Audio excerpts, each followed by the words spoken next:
अपना ज्ञान बढ़ाइए। प्रश्न, जैविक हथियार क्या होते हैं और ये परंपरागत हथियारों की तुलना में किस तरह अधिक घातक होते हैं?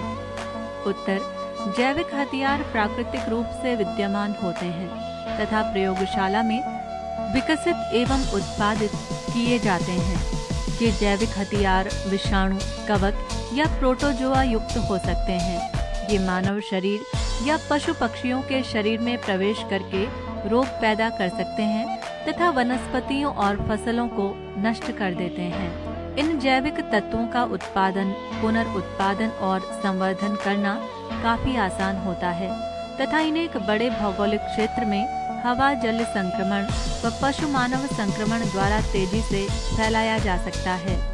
परंपरागत सैन्य हथियारों की तुलना में जैविक और रासायनिक हथियारों की घातकता इसलिए अधिक होती है कि जिन लोगों पर इन हथियारों से हमला किया जाता है वो इनसे सर्वथा अनभिज्ञ होते हैं तथा उनके पास इनसे बचने का कोई उपाय भी नहीं होता है। नाभिकीय बमों की तुलना में जैविक हथियारों के निर्माण में प्रयुक्त संसाधन और औजार काफी सस्ते होते हैं तथा आसानी से प्राप्त किए जा सकते हैं। इस कारण ही इन हथियारों को गरीबों का नाभिकीय बम भी कहते हैं। इस प्रकार ये हथियार किसी अन्य हथियार से अधिक खतरनाक, सस्ते, आसानी से निर्मित, वितरित करने योग्य तथा व्यापक संभावनाओं वाले होते हैं। जैविक हथियारों के इस्तेमाल का मुद्दा सबसे पहले खाड़ी युद्ध के दौरान सामने आया, जब अमेरिकी अधिकारियों ने संदेह व्यक्त किया कि इराक के पास ऐसे हथियारों का विशाल भंडार है। इसके बाद अन्य कई राष्ट्रों जैसे अमेरिका, लीबिया, सीरिया, उत्तर कोरिया, ईरान, चीन, रूस इत्यादि ने जैविक हथियारों पर कार्य करने के लिए प्रयोगशालाएं स्थापित की। अनेक जैविक रोगाणु ऐसे हैं जो एक बार वायुमंडल में छोड़ देने पर अनंत काल तक फलते फूलते रहते हैं।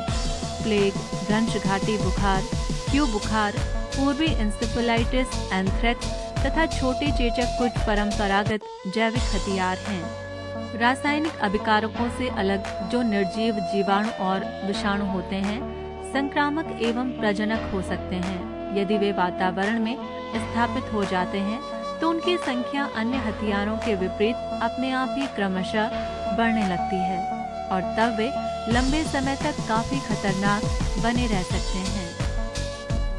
प्रश्न, उच्च प्रवाह क्षमता उपग्रह HTS क्या है?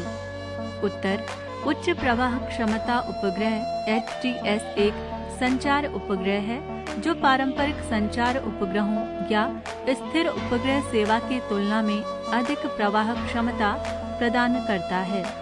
जब समान मात्रा में कक्षीय स्पेक्ट्रम का उपयोग किया जाता है तो ये पारंपरिक उपग्रहों की तुलना में उच्च डेटा प्रोसेसिंग और स्थानांतरण क्षमता को संदर्भित करता है।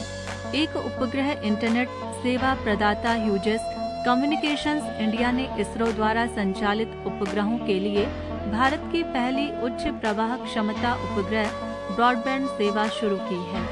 ये दूर दराज के स्थानों तक ब्रॉडबैंड कनेक्टिविटी का विस्तार करेगी, जिससे स्थानीय अर्थव्यवस्था को बढ़ावा मिलेगा।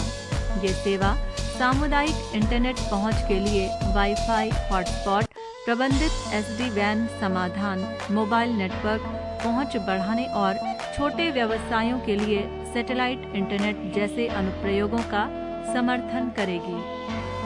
प्रश्न, रंग क्रांति क्या है?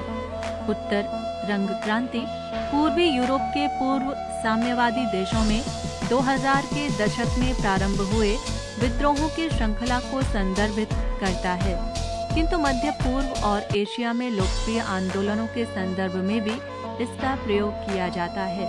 इसके तहत स्वतंत्र चुनाव तथा सत्तावादी नेताओं को हटाने के लिए बड़े पैमाने पर आंदोलन हुए।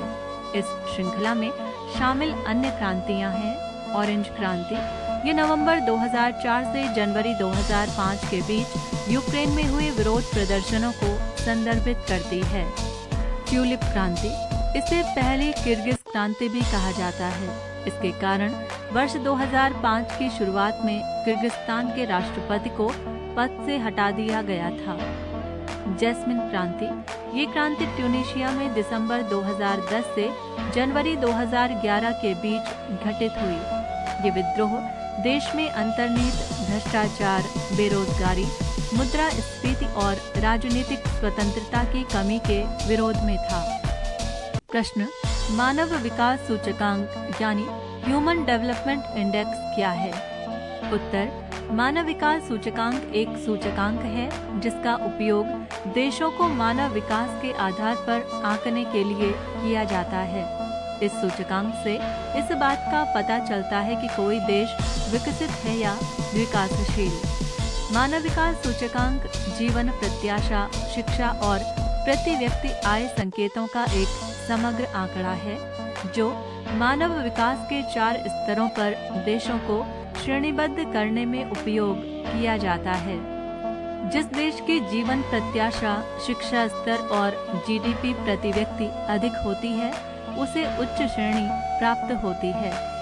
इस प्रकार मानव विकास सूचकांक जीवन प्रत्याशा, शिक्षा और आय सूचकांकों का एक संयुक्त सांख्यिकीय सूचकांक है जिसे मानव विकास के 3 आधार पर तैयार किया जाता है। इसे अर्थशास्त्री महबूब उल हक द्वारा तैयार किया गया था, जिसका 1990 में अर्थशास्त्री अमर्त्य सेन द्वारा समर्थन किया गया और संयुक्त राष्ट्र विकास कार्यक्रम द्वारा प्रकाशित किया गया।